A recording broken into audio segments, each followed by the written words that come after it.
This is the IELTS listening test. You will hear a number of different recordings, and you will have to answer questions on what you hear. There will be time for you to read the instructions and questions, and you will have a chance to check your work. All the recordings will be played once only.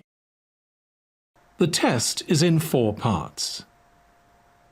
At the end of the test, you will be given 10 minutes to transfer your answers to the answer sheet. Now turn to Part 1.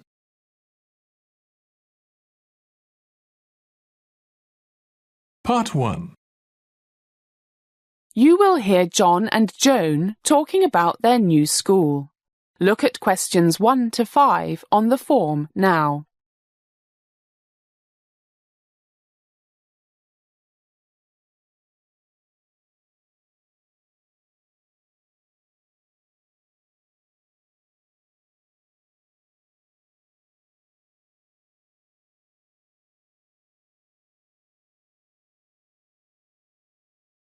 Listen carefully and answer questions 1 to 5.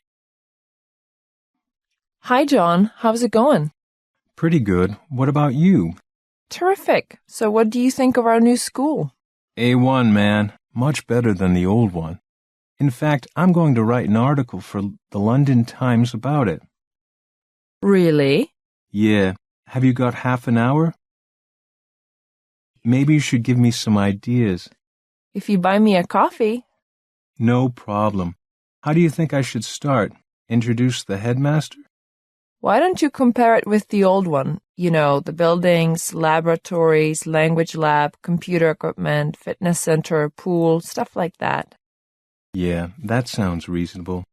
I mean, the old one was pretty bad, and the new headmaster seems like a great guy. Actually, all the teachers I've met seem pretty decent. Same here. The French teacher is really cool, and he's actually French, not like Smith at the old place.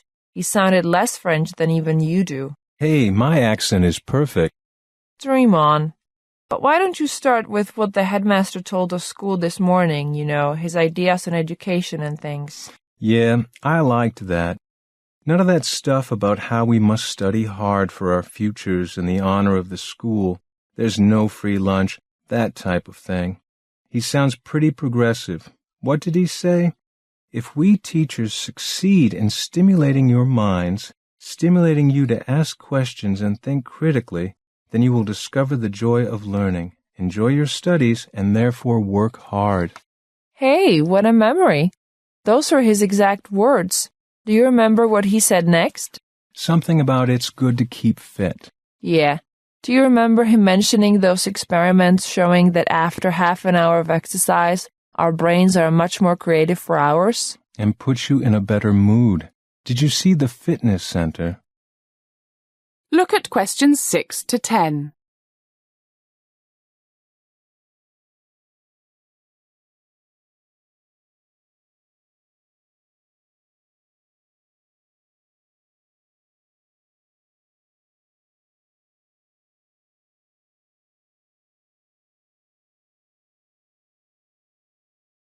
Now listen to more of the conversation between John and Joan and answer questions 6 to 10. I went early this morning for a workout. Fantastic. Olympic-sized pool, not like that tiny 25-meter thing we had before. And the gym has absolutely everything. I counted 10 exercise bikes, some rowing machines, really good ones. Are you gonna go? I've been every other day for 2 weeks. Feel great. Hey, maybe I should interview some of the teachers and students for my article. Of course you should. Wow, just thought of it. I'm doing a video project. Maybe I could film the interviews. Makes sense. And I could take a few photos. Maybe the newspaper would use 1 or 2 of them. The main hall is awesome. Really light, lots of windows, and a huge stage, big enough for a 60 or 70 person orchestra. Did you see Mr. Clark, the old music teacher? I think he's the only teacher here from the old school. He is, and he was the only decent teacher. I met him in the hall. He's really happy, planning to double the size of the school orchestra. It's great. Okay, let's plan what we're going to do. That is the end of part 1. You now have 1 minute to check your answers to part 1.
Part 2.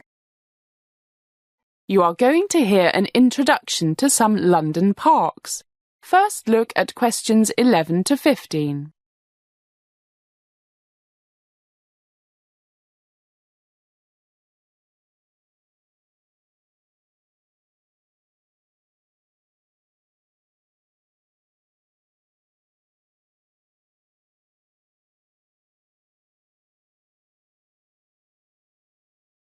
As you listen to the first part of the talk, answer questions 11 to 15.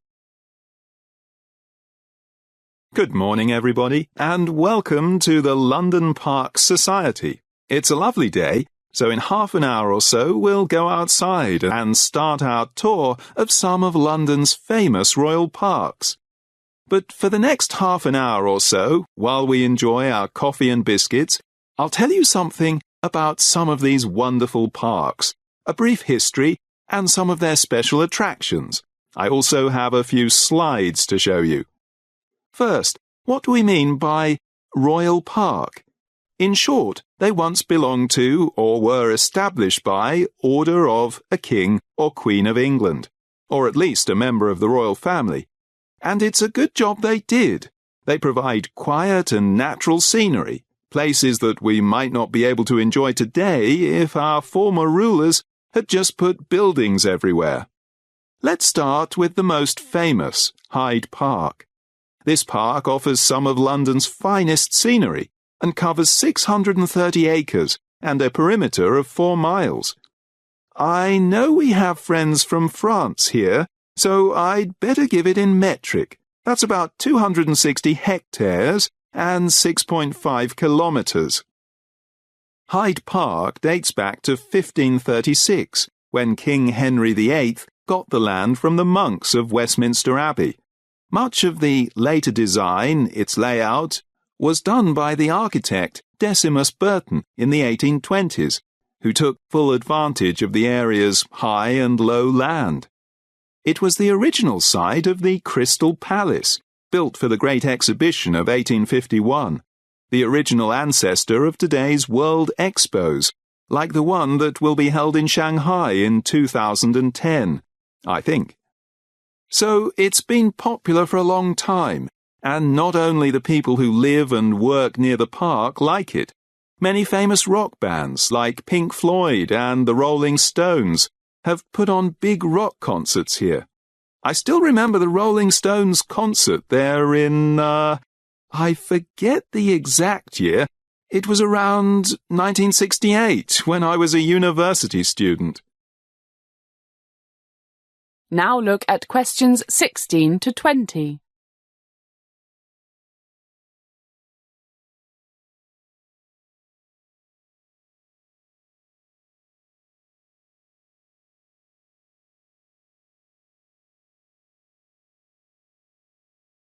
As the talk continues, answer questions 16 to 20. I mentioned the architect Decimus Burton. He designed the very impressive grand entrance to the park. The whole front is about 107 feet long. Look at the four magnificent pillars that support the central entrance, and that carving on the wall. Here's a close-up of a naval and military procession, and the gates made of iron and bronze, with a beautiful Greek-style flower design. One of the most popular sites in the park is Speaker's Corner, in the northeast corner, where you can hear British people exercise their right to free speech. There may be a dozen or more at any one time, each standing on a soapbox and spouting, usually, controversial views on any topic you can think of: religion, politics, fox hunting, trade unions, Europe, tourists, etc. Lots of arguing. It's great fun. And south of the Serpentine Lake is the memorial to Diana, Princess of Wales. It's an oval stone fountain that opened on July the 6th, 2004. Another memorial, in the southeast corner of the park, is the Albert Memorial, Queen Victoria's monument to her husband of that name. I see that time is getting short, so I'll be a bit briefer with the other parks that we'll see today and tomorrow. Regent's Park. It has a fantastic landscape and is known as the jewel in the crown. Regent's Park covers 487 acres, that's 197 hectares, including Primrose Hill, and has the largest outdoor sports area in London. Rugby, basketball, soccer, netball, cricket, it's all here. St James's Park, with its royal, political and literary associations, is at the very heart of London. It's overlooked by not one but three royal palaces. The most ancient palace is Westminster, now known as the Houses of Parliament. Then there's St James's Palace, which used to be the King or Queen's residence, despite the fact that the monarch has lived in the third palace, Buckingham Palace, since 1837. There's so much to see in or by St James's Park. Bands give concerts twice a day in the park at weekends during the summer. And tomorrow is Saturday, so we're in luck. Then there's the changing of the guards. The Queen's Life Guard changes daily at Whitehall, just nearby, Monday to Saturday at 11 a.m, an hour earlier on Sundays, and at Buckingham Palace every day at 11:30 in April, May and June, and on alternate days in July and March, if the weather is okay. Finally, we'll visit Greenwich Park, which is the oldest enclosed royal park. It's situated on a hilltop, with impressive views over the River Thames to the Docklands and the City of London. It contains several historic buildings, including the Old Royal Observatory, the Royal Naval College, the National Maritime Museum and the Queen's House. Well, it's time to go. A 10-minute walk and we'll be at Hyde Park. That is the end of part 2. You now have 30 seconds to check your answers to part 2.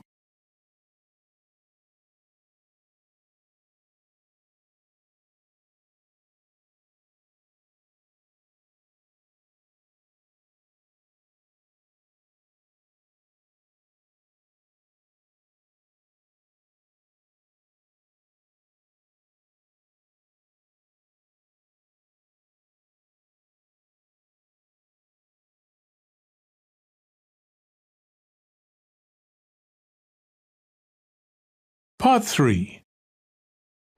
You will hear a discussion between a college tutor and two students, Christina and Ibrahim.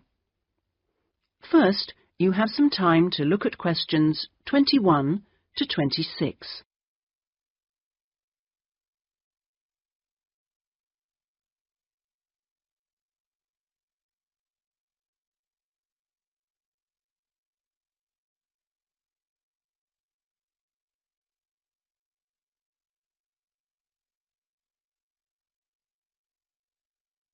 Now listen carefully and answer questions 21 to 26. First of all, I'd just like to say, Christina and Ibrahim, that I really enjoyed watching your video about student life last week. And I could see that the rest of the group did too. You did really well, and I hope that you got a lot out of it. I'd like to use this tutorial as a feedback session where you reflect on the experience of doing the project. So, Christina, I was wondering, what did you enjoy most about making the video? I liked using the camera. Is it the first time you've operated one like that? Yes, it is. Well, the results were very good. Anything else? I also enjoyed visiting one of the British students we filmed. I'd never been inside a British home before. Okay, Christina, thanks. What about you, Ibrahim? What did you enjoy? Well, for me, it was a very good chance to get to know students who are on other courses, because everyone in our group is studying English, and we don't usually have much to do with the rest of the college. Yes, good. Do you think you'll maintain the contact now? Well, I hope so. I've invited 3 of them to have dinner with me next week. Great! If you haven't decided what to make yet, I can tell you they'll love trying Arab dishes. And, of course, it's good for your English, too. Christina, what did you find? What was the most useful aspect of the project from the point of view of the English practice? I think when we were being shown how to edit the film, we had to follow the instructions, and that was very good practice for me. And I also learned some technical words that I hadn't heard before. What about you, Ibrahim? What was the most useful for your English? It was listening to the British students, because they don't speak as slowly as most of the tutors on our course. I think they speak at natural speed, so it forces me to get used to it. And they use a lot of slang. So you learned some new words which will be useful? Yes. Good. I'm glad it helped. Well, we've talked a little bit about enjoyment and about language practice. Were there any other benefits? What else did you feel you'd learned from the project? Was it useful in other ways? Yes, well, firstly, I learned how to use a video camera, and also I think I really learned a lot about working together with other people. I've never done anything with a group before, and we had to find ways of cooperating and compromising, and sometimes persuading people when they don't agree with you. Yes, that is a very useful experience, I know. Before you hear the rest of the discussion, you have some time to look at questions 27 to 30.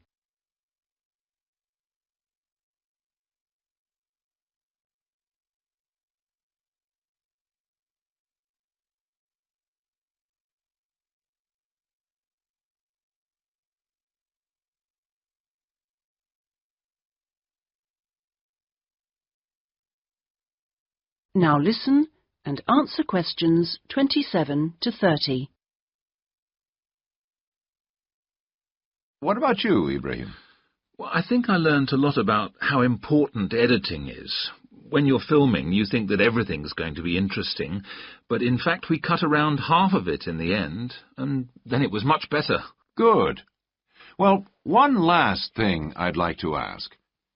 What mistakes do you think you, as a group, that is, made? I mean, to put it another way, if you had to do it all over again, is there anything you'd do differently? We didn't plan very well. For example, we didn't decide on dates when we'd complete each separate step of the project, and we should have agreed about that in the beginning, because we were always late with everything. Right. Anything else? I think we should have tried to experiment more with the camera. I mean, with angles and the focus and that kind of thing. So you should have been more ambitious. Do you agree, Ibrahim? Not really. In fact, I think we were too ambitious. We were inexperienced, and we didn't have a lot of time, and we tried to do too much, to make a long film. Next time I would make a shorter one and try to get the quality better. Well, that's very interesting. Next semester, we will be doing another video project, with a different content, of course, but you'll have an opportunity to put into practice what you've learned this time. Do you have any ideas about That is the end of part 3. You now have 30 seconds to check your answers to part 3.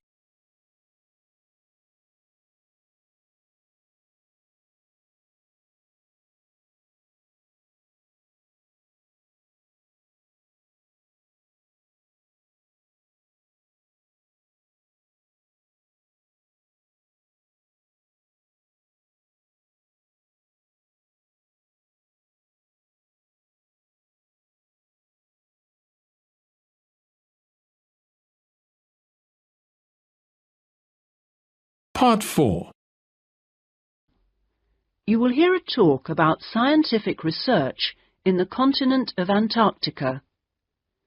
First, you have some time to look at questions 31 to 40.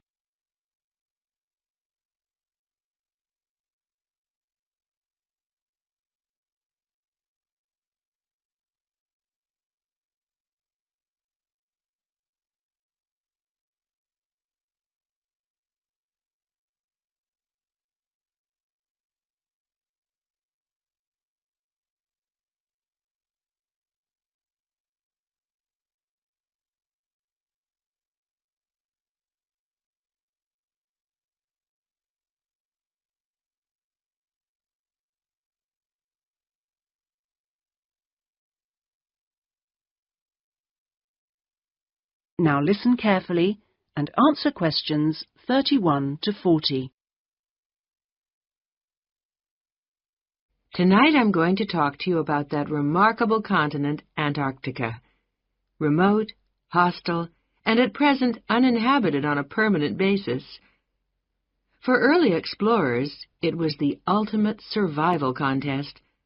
For researchers like me, it remains a place of great intellectual challenge, while for the modern tourist, it's simply a wilderness of great beauty. First, some facts and figures.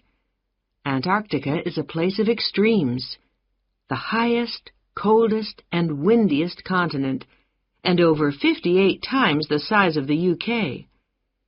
The ice cap contains almost 70% of the world's fresh water and 90% of its ice. But with very low snowfall, most of the continent technically falls unbelievably into the category of desert. Huge icebergs break off the continent each year, while in winter half the surrounding ocean freezes over, which means its size almost doubles. Research and exploration has been going on in Antarctica for more than 200 years, and has involved scientists from many different countries who work together on research stations. Here, science and technical support have been integrated in a very cost-effective way.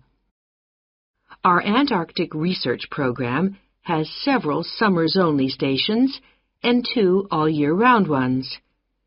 I was based on one of the all-year-round ones. The research stations are really self-contained communities of about 20 people. There's living and working space, a kitchen with a huge food store, a small hospital, and a well-equipped gym to ensure everyone keeps fit in their spare time. The station generates its own electricity and communicates with the outside world using a satellite link. Our station, 01, had some special features. It wasn't built on land, but on an ice shelf, hundreds of meters thick. Supplies were brought to us on large sledges from a ship 15 kilometers away at the ice edge. Living in the Antarctic hasn't always been so comfortable. Snow buildups caused enormous problems for 4 previous stations on the same site, which were buried and finally crushed by the weight. Fortunately, no one was hurt, but these buildings became a huge challenge to architects, who finally came up with a remarkable solution. The buildings are placed on platforms, which can be raised above the changing snow level on legs which are extendable.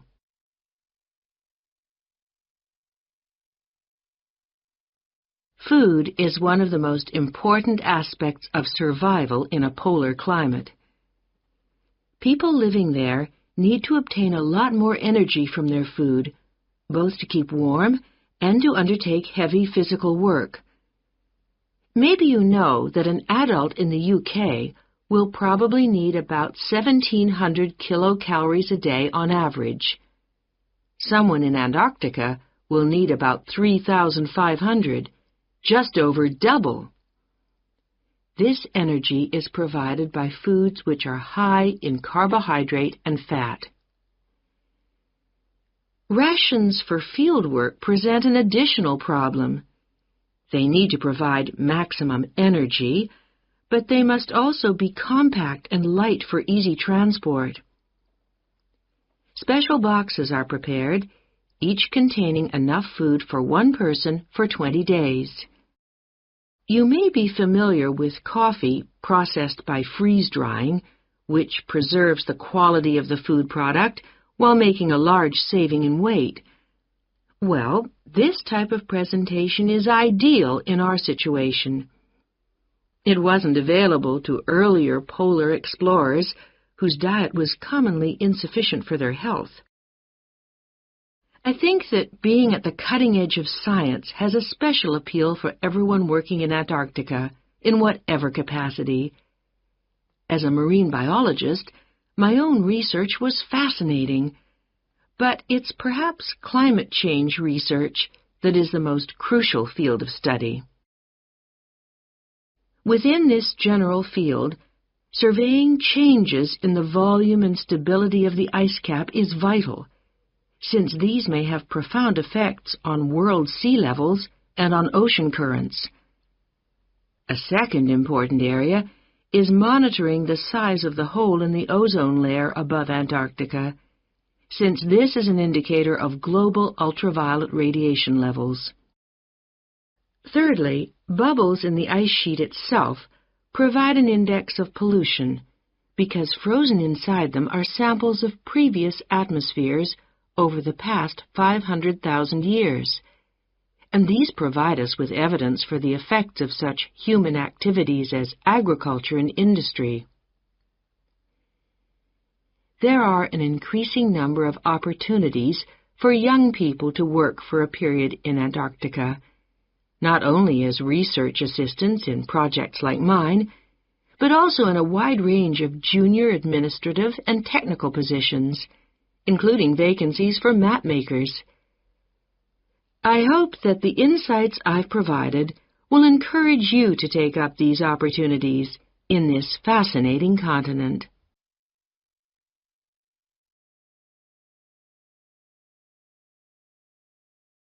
That is the end of Part 4.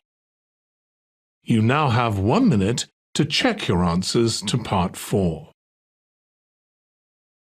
That is the end of the listening test. In the IELTS test, you would now have 10 minutes to transfer your answers to the answer sheet.